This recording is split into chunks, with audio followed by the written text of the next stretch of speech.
ঈদের ছুটি শেষে আজও রাজধানীতে ফিরছেন কর্মজীবী মানুষ। এই মুহূর্তে সায়েদাবাদ বাস টার্মিনাল থেকে আমাদের সঙ্গে যুক্ত হচ্ছেন আহমেদ সোহাগ। সোহাগ,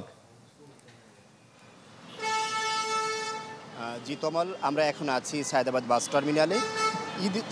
ঈদ ফিরতি যাত্রার চতুর্থ দিনের মতো আজ কিন্তু ঢাকায় নগরবাসী প্রবেশ করছেন।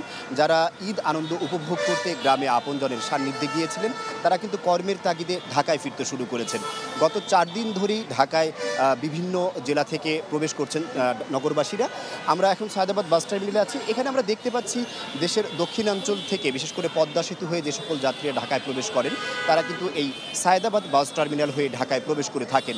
এছাড়াও কুমিল্লা, নোয়াখালী, সিলেট এবং চট্টগ্রাম অঞ্চলের যে সকল যাত্রীরা আছেন, তারাও কিন্তু এই সায়েদাবাদ টার্মিনাল হয়েই ঢাকায় প্রবেশ করে থাকেন। আমরা যাত্রীদের সাথে কথা বলার চেষ্টা করেছিলাম যে যাত্রাপথে তাদের ভোগান্তি বা কোনো অতিরিক্ত ভাড়ার প্রেশার ছিল কিনা। তারা আমাদেরকে জানিয়েছেন যে ওরকম অতিরিক্ত ভাড়ার নেওয়া হয়নি। তবে চাঁদপুর থেকে আসা যাত্রীরা জানিয়েছেন তাদের কাছ থেকে প্রায় প্রতিটা যাত্রীর কাছ থেকে 100-200 টাকা করে বেশি ভাড়া নিলেও যাত্রাপথে তাদের অতিরিক্ত কোনো ভোগান্তি ছিল না। যেমন অতিরিক্ত বাসের চাপ ছিল না বা রাস্তায় কোনো যানজট ছিল না।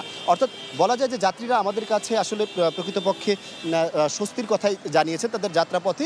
এখনও পর্যন্ত তারা আমাদের কাছে তেমন কোনো অভিযোগ পেশ করেননি। তারা আমাদেরকে জানানোর চেষ্টা করেছেন যে অন্যান্যবারে যে ঈদের সময় যে একটা অতিরিক্ত যাত্রীর ভোগান্তি থাকে, সেটা কিন্তু এবার তাদের পোহাতে হয়নি।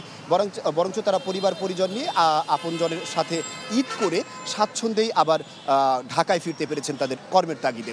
তমাল, এই ছিল সর্বশেষ আমার কাছে। সোহাগ, আপনাকে ধন্যবাদ। রাজধানী সায়েদাবাদ থেকে আমাদের সঙ্গে যুক্ত হয়েছিলেন আহমেদ সোহাগ। বিশ্বমানের থার্মিক্স রড, সালাম স্টিল থার্মিক্স, দেশের একমাত্র থার্মিক্স রড।